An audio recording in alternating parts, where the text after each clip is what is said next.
My dear students, मैं हर्ष गुप्ता एक बार फिर आप सबका अपने यूट्यूब चैनल NH क्लासेस में स्वागत करता हूं। मैंने लास्ट क्लास में आप लोगों को मल्टीप्लाई से रिलेटेड नॉर्मल क्वेश्चंस आपको बताए थे, कैरी वाले, और आपको नॉर्मल मल्टीप्लाई बताए थे। मैंने बोला था कि नेक्स्ट क्लास में आप लोगों को मल्टीप्लाई से रिलेटेड वर्ड प्रॉब्लम के क्वेश्चन मैं सॉल्व करवाऊँगा। तो आज मैंने इसीलिए वर्ड प्रॉब्लम से रिलेटेड क्वेश्चन यहाँ पर लिखे हुए हैं। आइए चलिए हम लोग डिस्कस करते हैं। सबसे पहली चीज़ ये होती है, आपको ये मालूम कैसे करना होता है कि इसमें मल्टीप्लाई है या नहीं है। तो आप एक चीज़ का ध्यान रखना, मैं आपको बताता हूँ। कभी भी आपको वन थिंग का अगर रेट दिया जाए, वो कोई भी वन थिंग हो सकती है, वन थिंग, 1 लीटर, वन कुछ भी, वन चीज़ का अगर आपको रेट दे रहा है वो, तो क्वांटिटी दे रहा है, वन चीज़ की रेट दे रहा है, कुछ भी दे रहा है, और आपसे मोर देन वन, यानी कि मोर देन वन अगर आपसे फाइंड करने के लिए बोले, तो आप बस ये ध्यान रखना कि वन थिंग का दिया है, मोर देन वन पूछा है, मल्टीप्लाई है, बस, और कुछ भी नहीं सोचना है। कोई भी क्वेश्चन हो, कैसा भी क्वेश्चन हो, बस क्वेश्चन को पढ़िए, उसमें ये देखिए आपको क्या वो दे रहा है और क्या आपसे पूछा है। देखते हैं फर्स्ट क्वेश्चन में, द कॉस्ट ऑफ ए, यानी कि one toy, A toy is ₹175, यानी कि वन टॉय की जो कॉस्ट है वो 175 है। What is the cost of 24 such toys, यानी उसने 24 टॉयज की कॉस्ट पूछी है। वन का दिया है, मोर देन वन पूछा है आपसे। मैंने अभी बताया है कि जब ऐसा कुछ हो तो आपको हमेशा मल्टीप्लाई करना है, यानी वन टॉय की कॉस्ट कितनी है, 175, और पूछा आपसे 24 कॉस्ट गया है, तो आपको बस सीधा सीधा मल्टीप्लाई करना है 24 का 175 में। 4 से करेंगे, 4 5 जा 20 का 0 कैरी आएगी आपकी, 2 4 7 जा 28 में 2 ऐड करेंगे 30 हो जाएगा, 3 कैरी आ जाएगी, 4 1 जा 4 और 3 7, फिर आप 2 से करेंगे, 2 5 जा 10 कैरी आपकी 1 आएगी, 2 7 जा 14 में 1 कैरी ऐड करोगे आप 15 हो जाएगा, फिर से 1 कैरी आएगी, 2 1 जा 2 और 1 ऐड करेंगे आप 3। अब आप इसको ऐड कर दीजिए, 0 0 7 5 12 2 कैरी 1 और 3 और 1 आपका 4। ये आपका आ गया। इतने रुपए की कॉस्ट पे आप लोगों को मिलेंगे 24 इसी तरीके के टॉयज़ जो आपने वन टॉयज़ का रेट बताया है। यानी मल्टीप्लाई करने से आपको उस चीज़ का आराम से रेट मालूम हो जाएगा। अगर आपको वन थिंग का दिया है, मोर देन वन पूछा है, बस मल्टीप्लाई और कुछ नहीं। एक और टर्म यहाँ सामने आता है। नेक्स्ट क्वेश्चन की तरफ हम लोग चलते हैं। यहाँ पे लिखा है फाइंड द प्रोडक्ट।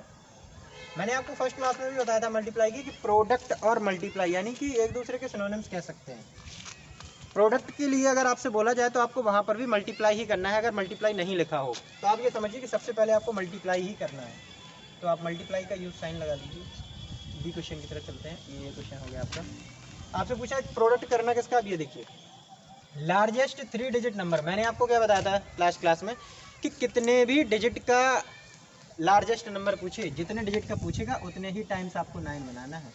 3 डिजिट का बोला है तो 3 टाइम्स हम लोग 9 बना देंगे। इसके बाद and the smallest 4 digit number, and the smallest 4 digit number. तो हमें 4 डिजिट का जब स्मॉलेस्ट बनाना, मैंने क्या कहा था, सबसे पहले 1 बनाना है स्मॉलेस्ट के लिए। इसके बाद उतने ही 0 लगा दीजिए जितने डिजिट का उसने पूछा है, यानी कि जितने डिजिट का आपको बनाना है। 1 एक डिजिट तो यही हो गया। अब 4 डिजिट का बोला था तो 3 0 और बना देंगे। अब मल्टीप्लाई कर देंगे। अब मल्टीप्लाई के लिए भी देख लीजिए, ऐसा नहीं है कि आप पहले 0 का तीनों में करें फिर 0 का। मैंने आपको लास्ट क्लास में जो नॉर्मल मल्टीप्लाई बताए थे, मैंने एक कॉन्सेप्ट बताया था एकदम सिंपल, कि आपको लास्ट में अगर 0 मिलते हैं तो आप सबसे पहले उतने ही 0 बना लीजिए। 3 0 है, 3 0। अब आपके पास क्या रह गया, ओनली 999, और 1 से मल्टीप्लाई करना है। और 1 से मैंने बताया था एक कॉन्सेप्ट कि 1 का अगर किसी भी नंबर में मल्टीप्लाई करोगे तो वो नंबर पूरा एज इट इज़ आ जाता है, यानी कि आपको 999 लिख देना है। और ये हो गया आपका product, largest 3 digit number and the smallest 4 digit number का। और ये आपका आंसर आ चुका है। माइंड पे थोड़ा सा आप लोगों को ध्यान रखना पड़ेगा इन चीज़ों का, क्योंकि एंट्रेंस एग्जाम में ऐसे क्वेश्चन रख देते हैं और आप लगे रहते हैं मल्टीप्लाई करने में। पहले आप हो सकता है ये लिख दीजिए, अगर वो यहाँ मैंने दे दिया है कि 4 डिजिट का नंबर बाद में, तो आपने लिखा है। अगर वो ये चीज़ ऊपर दे देता है तो आप 1000 इस साइड लिखते हो, 999 उस साइड, और फिर आप 1 बाई 1 पहले 9 से मल्टीप्लाई, फिर अगले 9 से मल्टीप्लाई, फिर अगले 9 से मल्टीप्लाई करते। ये नहीं करना है। आपको देखना ये है कि कैसे चीज़ों को आसानी से सॉल्व किया जा सकता है, वो काम पे ध्यान देना है। चलिए आगे नेक्स्ट क्वेश्चन की तरफ चलते हैं, जो बहुत ज़्यादा स्कूल एग्ज़ाम में जो पूछा जाता है। ये जो फैक्ट्री वाले हैं कि एक फैक्ट्री में ये बनता है, एक फैक्ट्री में वो बनता है। देखिए क्या बनता है इसमें। इस फैक्ट्री में बन रहे हैं आपके स्क्रू। एक डे में उसने बताया है कि आपके 1275 स्क्रू बन के तैयार हो जाते हैं। How many screw will it produce in 1 month, 1 month में कितने स्क्रू बनेंगे। तो आपको सबसे पहले एक चीज़ मालूम होनी चाहिए कि हमें जो है ए डे दिया गया है, हमें याद रखना है हमेशा ये चीज़ याद रखनी है कि अगर क्वेश्चन में यूनिट्स अलग अलग दे रहा है, यानी हमें डे में दिया गया है और हमसे पूछा मंथ में गया, यानी यूनिट्स आपकी सेम नहीं है, मंथ चीज़ अलग है, डे चीज़ अलग है। तो आप पहले मंथ को डे में कन्वर्ट करिए, यानी कि 1 मंथ इक्वल आपको सबसे पहले मालूम होना चाहिए कि कितने डेज होते हैं, यानी कि 30। तो आप 30 डेज लिख देंगे।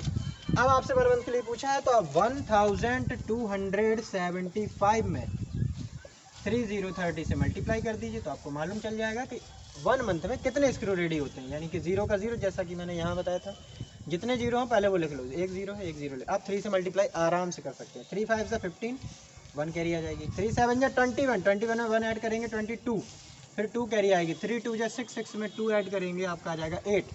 3 1 जा 3, इसमें कोई कैरी ही नहीं है। तो ये हो गए आपके स्क्रू 1 मंथ में बन के तैयार। आपको लेकिन 30 से मल्टीप्लाई करना होगा, क्योंकि मैंने आपको बताया है कि हमेशा सेम यूनिट में ही आप मल्टीप्लाई कर सकते हैं। ऐसा नहीं है ये डे में है, ये मंथ में है। 1 मंथ पूछा, अरे ये तो सिंपल है, 1 से मल्टीप्लाई कर दो लो आंसर आए, ऐसा नहीं, फिर तो वही आ जाएगा ना, जितना 1 डे में आप प्रोड्यूस करोगे उतना ही आप 1 मंथ में प्रोड्यूस कर पाओगे। तो इस चीज़ का ध्यान रखना है। नेक्स्ट क्वेश्चन की तरफ चलते हैं।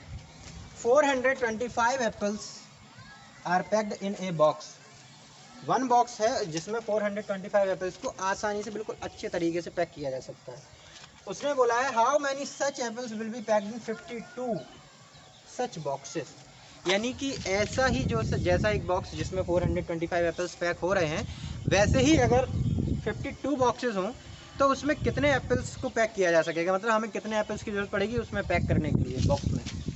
तो आपको 1 बॉक्स का दिया है, जैसा कि मैंने बोला सबसे पहले आपको जो 1 थिंग्स दी है आप पहले उसको नोट कर लीजिए 425। इसके बाद आपसे जो पूछा गया है 52 बॉक्सेस का पूछा गया है, तो आपको 52 यहाँ पर लिख देना है और देन आपको करना है मल्टीप्लाई बिल्कुल स्टेप बाय स्टेप 1 बाय 1। 2 का पहले 5 में करेंगे, 2 5 ज़ा 10 कैरी 1, 2 2 ज़ा 4 में 1 ऐड करेंगे 5 आ जाएगा, 2 4 ज़ा 8 मल्टीप्लाई का क्रॉस का साइन लगा लीजिए। 5 5 ज़ा 25 का 5 कैरी आपकी आ जाएगी 2, 5 2 ज़ा 10 में 2 के ऐड करेंगे तो आ जाएगा आपका 12, 5 4 ज़ा 20, 20 में 1 कैरी ऐड करेंगे तो आपका आ जाएगा 21। अब आप इसको ऐड कर लीजिए 0 5 और 5 10 का 0 कैरी 1, 8 और 1 9, 9 में 2 ऐड करेंगे 11 हो जाएगा, फिर से 1 कैरी आएगी, 1 में 1 कैरी ऐड होगी तो आपका 2 हो जाएगा और ये 2 का 2 फिर से लिख जाएगा। इस तरीके से आपको पता चल गया कि आपको इतने एप्पल्स की ज़रूरत है। 52 बॉक्सेस में इतने एप्पल्स जो हैं बिल्कुल अच्छे से पैक हो जाएंगे और आप लोग आराम से एप्पल खाइए और अपना ब्लड बढ़ाइए। चलते हैं नेक्स्ट क्वेश्चन की तरफ। इस क्वेश्चन को देख के एक चीज़ ध्यान रखना कि इसमें मैंने अभी यूनिट्स को 1 मंथ में सीधा डेज बता दिया था। एक इस क्वेश्चन में एक स्टेप और आगे जाएंगे हम लोग। पढ़िए इस क्वेश्चन को। 1 पेन कॉस्ट ऑफ ₹20, यानी कि 1 पेन की जो कॉस्ट है वो 20 रुपीज़ है। What is the cost of 2 dozen pen. तो सबसे पहले हमें मालूम होना चाहिए ये जो 2 डजन दिया है ना, डजन मतलब होता क्या है, मतलब डजन में कितने, 1 पेन, हमें तो 1 पेन का मालूम है ना, डजन तो कोई पेन होता नहीं है। तो मैं आपको बता देता हूँ कुछ यूनिट्स होती हैं इसमें, जैसे एक है 1 डजन इक्वल 12 थिंग्स। आपकी 1 डजन में 12 थिंग्स आती हैं, वो फिर कुछ भी हो सकता है, आपके बनानास हो सकते हैं, आपके एप्पल्स हो सकते हैं, ऑरेंजेस हो सकते हैं, पेन हो सकता है, पेंसिल, रजिस्टर, नोटबुक, कुछ भी एक्सेट्रा कुछ भी हो, वो 12 होंगी। कितने में, 1 डजन में। लेकिन आपको उसने पूछा है 2 डजन, तो पहले तो आप यही पता कर लो कि 2 डजन में कितने थिंग्स आएंगे। यानी कि मैंने आपको क्या बताया, यदि 1 का आपको मालूम है, मोर देन 1 पूछा है, तो आपको करना है मल्टीप्लाई। तो 12 में 2 का मल्टीप्लाई जैसे ही करोगे आपको आंसर आएगा 24। यानी कि आपको 24 पेन्स का बताना है कि ये 24 पेन्स कितने के आएंगे। तो क्वेश्चन नंबर E की तरफ जाते हैं। आपको पता चल गया है कि ये इसी क्वेश्चन का एक हिस्सा है। अब आप देखते हैं 1 पेन की कॉस्ट आपको 20 रुपीज़ दे दी है, ठीक है। 24 पेन्स की आपको बतानी है, क्योंकि 24 पेन्स ही तो होते हैं 2 डजन में। अब आप या तो बैठ जाओ, या फिर आपको मैंने जैसा कि यहाँ बताया है कि आप कुछ भी कर सकते हो मल्टीप्लाई में, इधर का इधर, इधर का इधर, डिजिट मत हटा देना, जाएगा तो पूरा नंबर ही जाएगा। नहीं आप सोचो 4 इधर कर दो 2 इधर कर दो, ये नहीं करना। तो इसको हम लोग 24 मल्टीप्लाई 20 भी लिख सकते हैं, जैसा कि मैंने कल बताया था फिल इन द ब्लैंक्स में। अब आसानी हो जाएगी, 0 का 0, 2 4 ज़ा 8 और 2 2 ज़ा 4। ऐसा करने पे भी इतना ही आंसर आएगा आपका। और अगर आप इस तरीके से भी करोगे, 4 का पहले 0 में, फिर 4 2 ज़ा 8, फिर मल्टीप्लाई का क्रॉस का साइन, फिर 2 का 0, फिर 2 2 ज़ा 4, तब भी आपका आएगा 480। लेकिन थोड़ा सा जल्दी करने के लिए, मतलब आसानी से आपको जल्दी से आ जाए, तो उसके लिए ये तरीका बेस्ट है, क्योंकि एंट्रेंस एग्जाम में इतना टाइम नहीं मिलता कि आप आराम से बैठ के ये सब करते रहो, है ना। तो ये रहे आपके मल्टीप्लाई से रिलेटेड चुनिंदा क्वेश्चन, मतलब ऐसे क्वेश्चंस हैं कि जिन्हें आप अच्छे से देख लो, बस आपके डिजिट इधर उधर होंगे, इसके अलावा कुछ नहीं हो सकता है। यहाँ पे आपका 3 डिजिट की जगह 4 डिजिट हो सकता है, 4 की जगह यहाँ 5 हो सकता है, कुछ भी हो सकता है। यहाँ 1 2 7 5 की जगह कोई भी नंबर्स दे सकते हैं। तो सिर्फ नंबर बदलते हैं, डिजिट्स में अंतर आता है, बाकी की प्रोसेस जो है आप समझिए, बस प्रोसेस एकदम सेम ही रहती है। तो यहाँ से आपका मल्टीप्लाई का चैप्टर होगा फिनिश, और हम लोग नेक्स्ट क्लास में जब आपको मिलेंगे तो डिवीज़न के चैप्टर के साथ। और मैंने जो है काफ़ी जो एंट्रेंस एग्ज़ाम हैं मिलिट्री स्कूल्स के हैं, नवोदय के, मैंने उसमें देखा है थोड़ा सा जो डिवाइड के क्वेश्चंस का स्टैंडर्ड है वो थोड़ा हाई रहता है। तो इस चीज़ का आप लोगों को ध्यान रखना, मिस नहीं करनी है क्लास, क्योंकि मैं वहाँ पे वो इंपॉर्टेंट क्वेश्चंस जरूर बताऊंगा।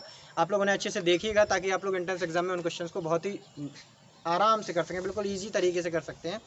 चलिए तो फिर मिलते हैं नेक्स्ट क्लास में, तब तक के लिए वीडियो जब तक लाइक अच्छा लगा हो आपको तो उसमें लाइक शेयर और सब्सक्राइब करिए।